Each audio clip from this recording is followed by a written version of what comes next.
Take a moment to truly internalize this truth. Your attention is the most valuable currency you possess, yet it is often the one you spend most recklessly. We live in an era of infinite distraction, where every notification, every trending topic, and every minor crisis competes for a slice of our consciousness. But how often do you truly stop to ask, is this moment, this specific focus, actually moving me toward the life I want? The primary hurdle for most people isn't a lack of time, but a profound lack of direction within that time. The book Focus on What Matters by Darius Foroux dismantles the flawed assumption that being busy is a badge of honor. It posits that productivity is not about the volume of tasks completed, but about the intentionality behind them. If you perpetually react to every external demand, you will eventually find your mental reserves empty, leaving you with nothing for your true purpose. We frequently dedicate our efforts to minor tasks that feel urgent, yet we shrink from the deep work that is actually important. Over the long term, this inability to filter the noise from the signal proves to be the most expensive drain on your potential. The core insight of the book is that focus is fundamentally a mindset and a muscle, not a fixed trait. It begins with the stoic realization that while we cannot control the chaotic nature of the world, we have absolute authority over our internal response. But this clarity, by its nature, is uncomfortable.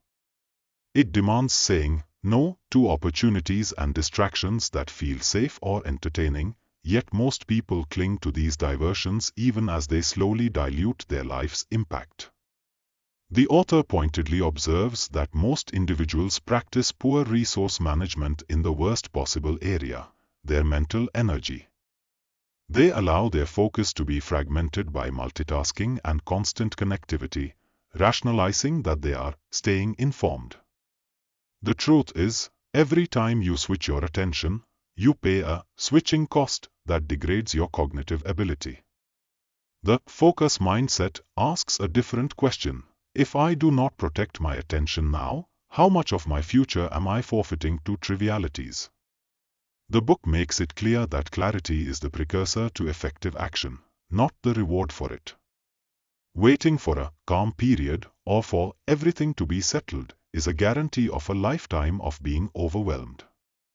Those who commit to defining their priorities can navigate any external storm, whereas those who neglect their inner boundaries feel hollow and lost, even when their external circumstances are stable. The practical application of focusing on what matters is broken down into three crucial, everyday pillars. First is your inner narrative and mental training. If your internal dialogue is one of constant overwhelm and not having enough time, you are actively working against your own effectiveness.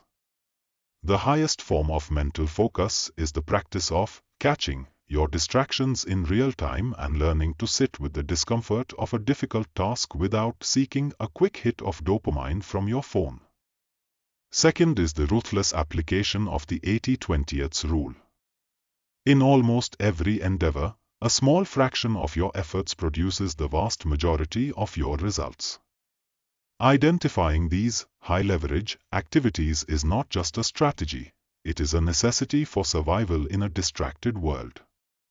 This accumulated focus is what truly builds self-confidence, allowing you to produce work of such quality that it reduces the paralyzing effect of competition.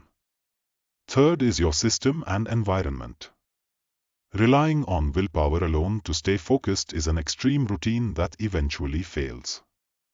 Instead, you must design your life to protect your energy. Prioritizing deep work, blocks, physical movement, and digital boundaries is not a luxury. These are the foundational tools that allow you to maintain mental clarity, ensuring you keep your life moving in the right direction.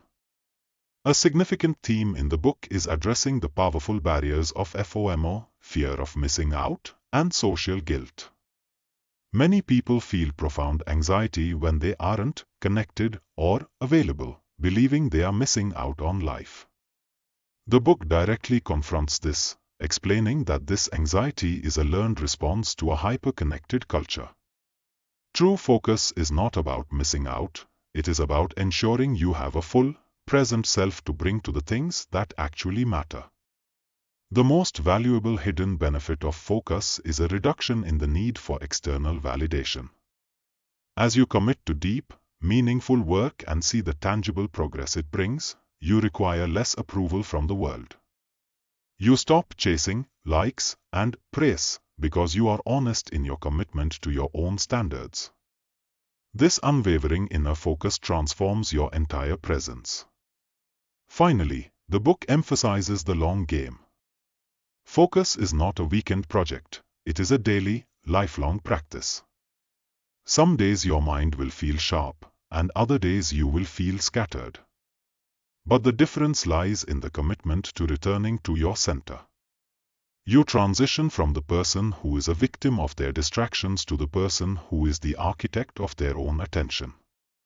The ultimate takeaway is this: your life is the sum of what you focus on. Protecting your attention is not an act of arrogance or restriction, it is an act of deep self-respect.